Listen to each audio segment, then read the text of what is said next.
வணக்கம். தமிழ் குக் கார்னர்ல ஸ்டஃப்டு மிளகாய் பஜ்ஜி பண்ண போறோம். இதனுடைய டேஸ்ட் ரொம்ப சூப்பரா இருக்கும். சாதாரணமா மிளகாவை மட்டும் வச்சு பஜ்ஜி பண்ணுவோம்.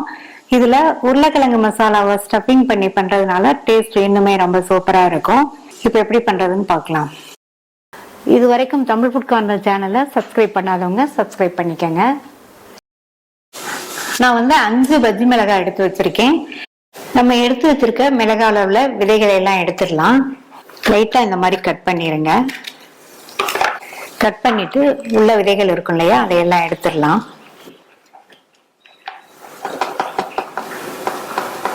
இப்ப உள்ள விதைகளை எல்லாம் எடுத்தாச்சு.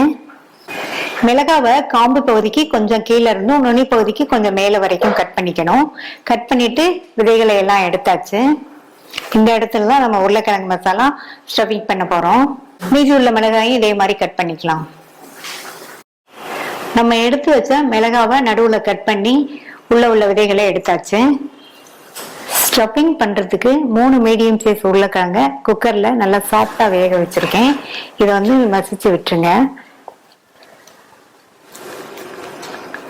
இந்த மாதிரி மசிச்சுட்டு இதுல ஒரு மீடியம் சைஸ் பெரிய வெங்காயத்தை பொடியா கட் பண்ணி சேர்த்திருக்கேன்.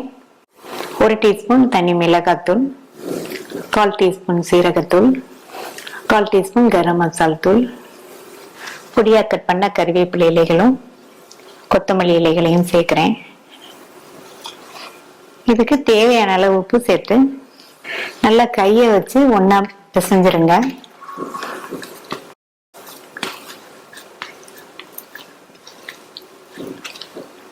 இதுல கொஞ்சமா மஞ்சள் தூளும் சேர்த்து நல்லா பிசைஞ்சிருங்க.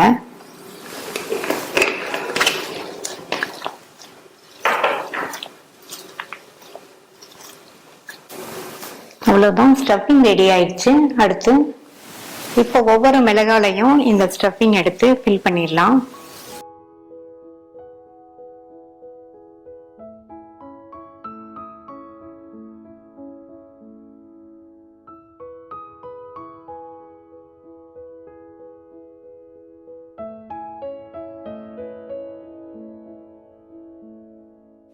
இதே மாதிரி எல்லா மிளகாலையும் ஸ்டஃபிங் வச்சு ரெடியா எடுத்து வச்சுக்கலாம்.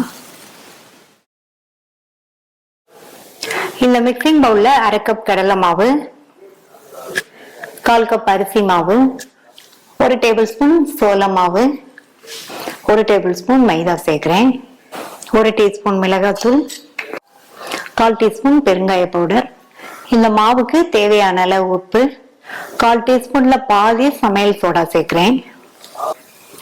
இப்ப இதை நல்லா மிக்ஸ் பண்ணிட்டு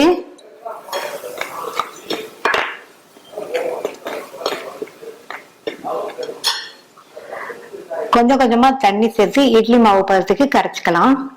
நான் இதுல 1 டீஸ்பூன் நார்மல் மிளகாத்தூள் சேர்த்திருக்கேன். இதுக்கு பதில் நீங்க காஷ்மீர் மிளகாத்தூள் இருந்தாலும் சேர்த்துக்கங்க. கொஞ்சம் கொஞ்சமா தண்ணி சேர்த்து கட்டி இல்லாம இந்த மாதிரி இட்லி மாவு பதத்துக்கு கரைச்சுக்கணும். கடாயில எண்ணெய் விட்டு சூடாயிடுச்சு. நம்ம ஸ்டஃப் பண்ணி வச்ச மிளகாவை மாவுல இந்த மாதிரி பெரட்டிட்டு அப்படியே எண்ணெயில போட்டுடலாம்.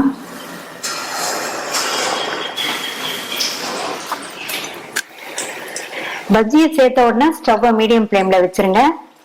உடனே திருப்பி எதுவும் போடாதீங்க. கொஞ்ச நேரம் வெந்ததுக்கு அப்புறமா திருப்பி போட்டுக்கலாம். இப்ப 1 நிமிஷம் கிட்ட ஆச்சு, திருப்பி போட்டுக்கலாம்.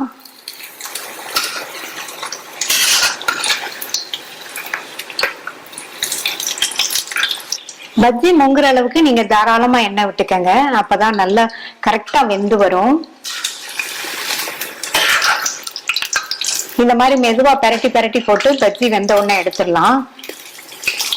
இந்த மாதிரி பெரட்டி விட்டு சத்தம் கொஞ்சம் அடங்கினதுக்கு அப்புறமா எடுத்துடலாம். பஜ்ஜி நல்லா வெளியில மொறுமொறுன்னு இருக்கு பாருங்க. இந்த ஸ்டேஜ்ல எடுத்தா சரியா இருக்கும். டேஸ்டான ஸ்டஃப்டு மிளகாய் பஜ்ஜி ரெடி ஆயிடுச்சு. மீதி உள்ளதையும் போட்டு எடுத்துடலாம். ஈவினிங் டயத்துல காபி டீயோட சாப்பிட்றதுக்கு இது ஒரு சூப்பரான ஸ்நாக். ட்ரை பண்ணி பார்த்துட்டு உங்க கமெண்ட்ஸை சொல்லுங்க. தேங்க்யூ.